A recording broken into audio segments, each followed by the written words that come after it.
Hello, on Sports Zone here on ShawTV. I'm your host, Tali Campbell. Today we're joined by assistant coach Nanaimo Clippers Michael Olson to talk about the entire Clippers season. Let's start with the beginning. Of course, you guys knew the Western Canada Cup was coming in, so there was obviously a little bit of a push to a better team. What were your goals at the beginning of the season? Obviously, it's to ice the best team possible. Ice the team that, at the end of the day is going to win the Royal Bank Cup. That's the goal of, I'm sure, every team in all the 10 leagues across the country is you play to win. You play to hang a banner. You play to have your team photo with a trophy in it. So obviously, our goal is to win the Royal Bank Cup. We still have that opportunity, even though we were eliminated in the playoffs. We still have that opportunity by hosting the Western Canada Cup. And speaking about the end of the season, you guys were second in the Island Division. Was that what you guys wanted? Well, obviously, you want to finish as high as possible and get home ice advantage, and that's why you play the games. You play a 56-game schedule to get yourself positioned to the highest possible position that you possibly can, and tally up as most points, and obviously work on your game. But looking at the entire season, were you happy with the team's play? Obviously, we came through, a lot of adversity through injury. Towards the end of January and through the month of February, we were playing with, 9 forwards and 5 defensemen and 2 goaltenders, and that's pretty hard to do. You're playing, essentially an ECHL lineup.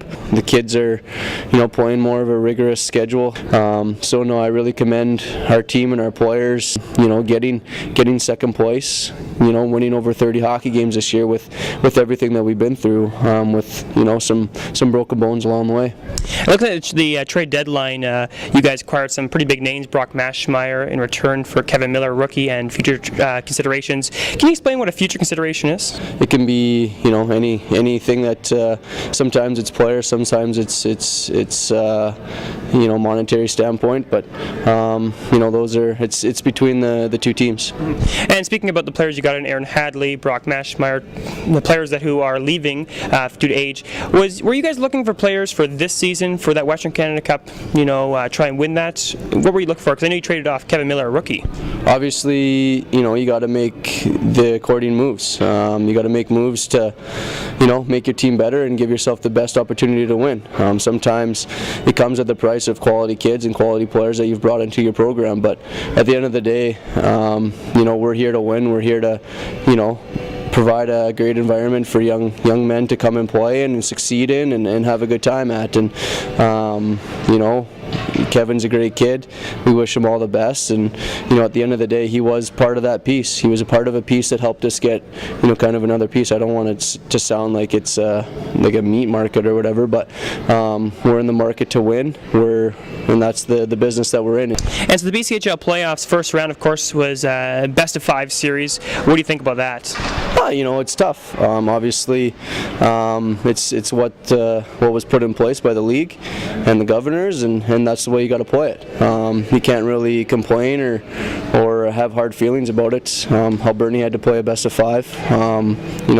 Victoria and Powell River had to play a best of 5. Victoria and Alberni had to play a best of 5, and same with on the mainland with those teams. So everybody had to play a best of 5, 2 rounds of that in our division, in our conference, and that's the way it's got to be. Whether it's a best of 7, best of 5, or best of 3, you got to do everything you possibly can to give yourself an opportunity to win and execute when needed. And so probably all the Nanaimo sports fans know that the best of 5 series against the Port Alberni Valley Bulldogs. First 2 games went to you guys. Second 2 went to the Port Alberni Bulldogs, and then Game 5 was here in Nanaimo, and they won 2-1. A lot of confusion at the end of the game. We're going to talk about it in just a moment, but that power play, could that have been the turning point for the Port Alberni Valley Bulldogs? Oh, definitely. You would have liked to have executed on that play. I truly believe that our players came out and played with a lot of heart and a lot of spirit, and sometimes you can pinpoint certain situations in hockey games, and at the end of the day, our kids, they poured their heart and soul into that hockey game. We don't refute or negate anything that what they did for us in that game. They came out, they competed hard, carried the majority of the game, and we just didn't get the bounces. And sometimes that's sport. Sport sometimes is as hard as you try and as hard as you work. Sometimes things just don't go your way, and that's why athletes are athletes, and that's why you play the game.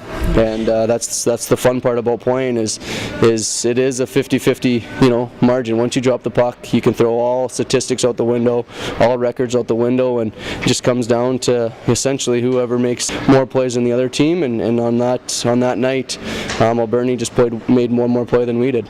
And speaking about a minute to go, there's obviously that the noise in here was loud, the music was loud. Port Alberni had about 450 fans stand on their feet. Nanaimo fans were on the edge of their seat, and there was obviously confusion between Mike Vandekamp and the coaches and everyone really. And there was a bench penalty. Can you kind of explain how that all happened? We were just we were confused in I guess I don't want to say confused. We didn't realize that we had that Jason wasn't in the net or out of the net.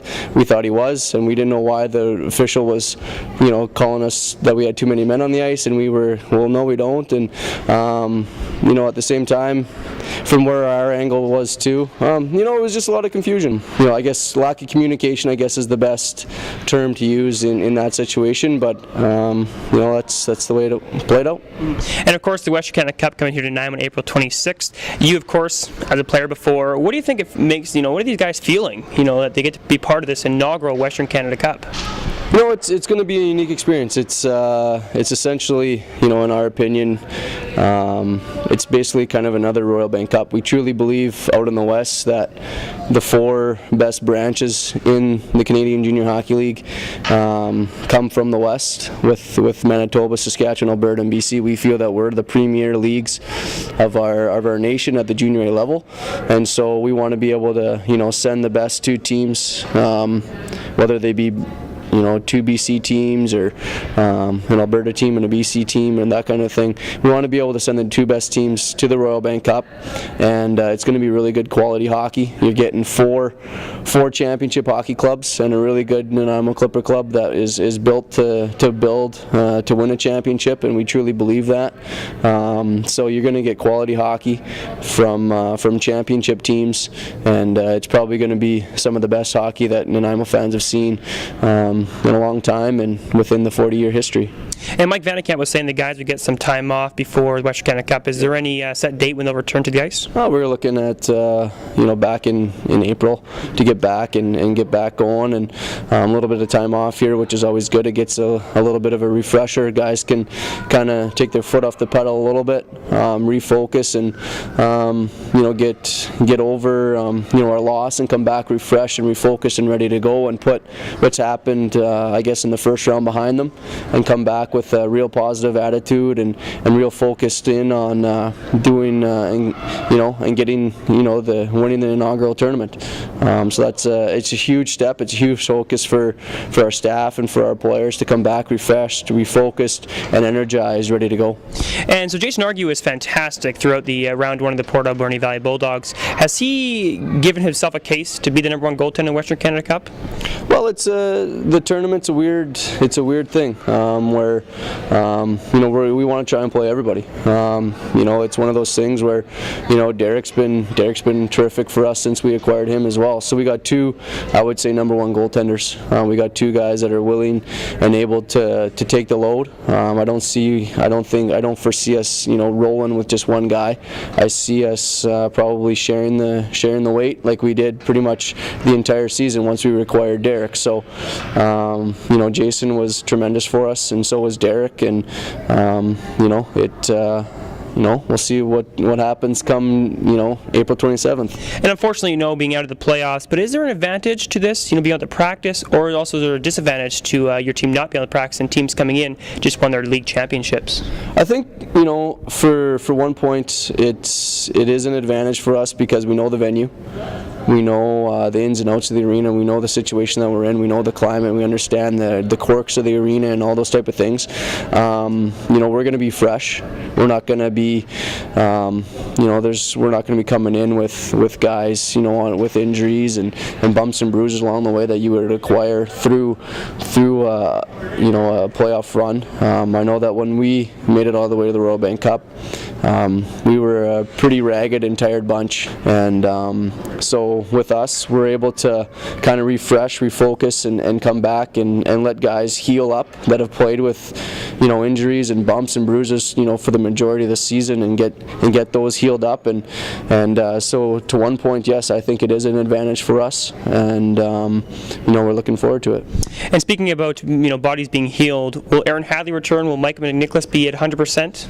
Well, we're optimistic with Aaron. We know that he's been doing everything he possibly can to get himself back in the lineup. He's an athlete. He's a champion. He's been through a lot of big hockey games in his life.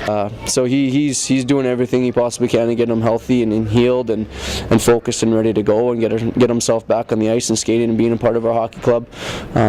Michael he's done a tremendous job in getting himself ready to go and getting involved in the playoffs, and that's a big step for a young man to be out as long as he was. In his first game back, he's playing playoff hockey, so it's a true testament to all of our players that have went through some injuries this year and some broken bones this year to get themselves healthy and focused and prepared to get back into battle. Now, speaking about the ending of the season, of course, players move on, and quite a few from the Nanaimo Clippers: Kyle Kramer, Travis Gerald, Aaron Hadley, Michael McNicholas, all those guys. What does it do to this team losing those top key players? That's junior hockey everywhere.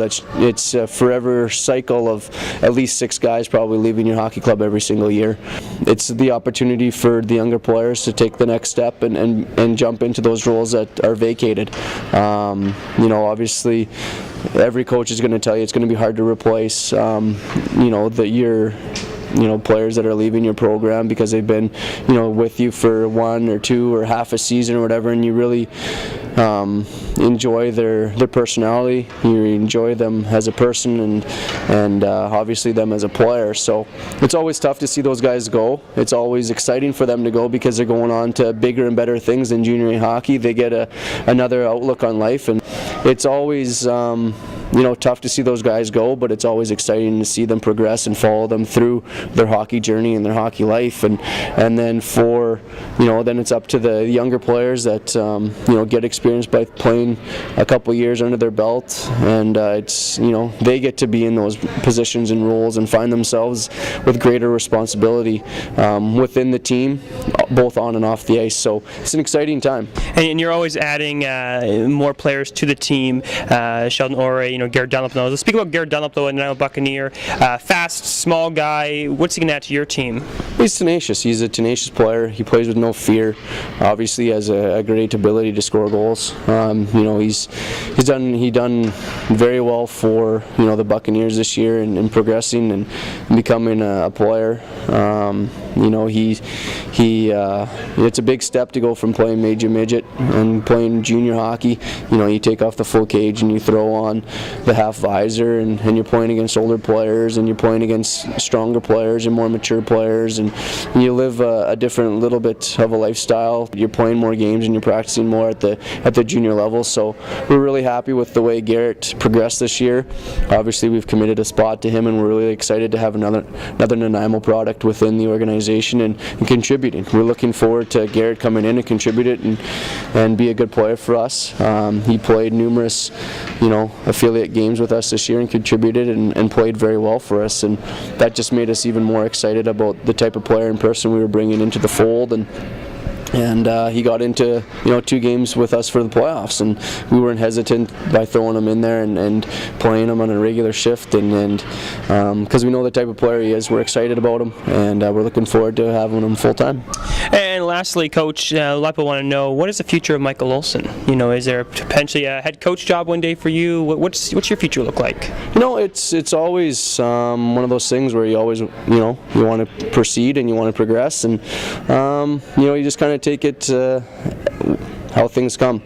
Obviously I love Nanaimo, I love the Clippers, Clipper through and through, and it's been an honor and a pleasure, being a part of this, and I'm grateful that I had the opportunity to be a player here and help win a championship here and be an integral part of I think 40 years of history, and it's been a real honor to to be a part of that. So always looking to help this program grow, proceed, and I enjoy coming to the rink every single day and helping young men come and progress and evolve as hockey players, and hopefully I can add some guidance and some outlook into what they're going to experience at this level, what it's going to take for them to compete and be successful at this level, and also give some guidance and a little bit of knowledge, if you will, in what to expect at the next level. So I enjoy it every day. I love Nanaimo. It's my second home, and love being a Clipper.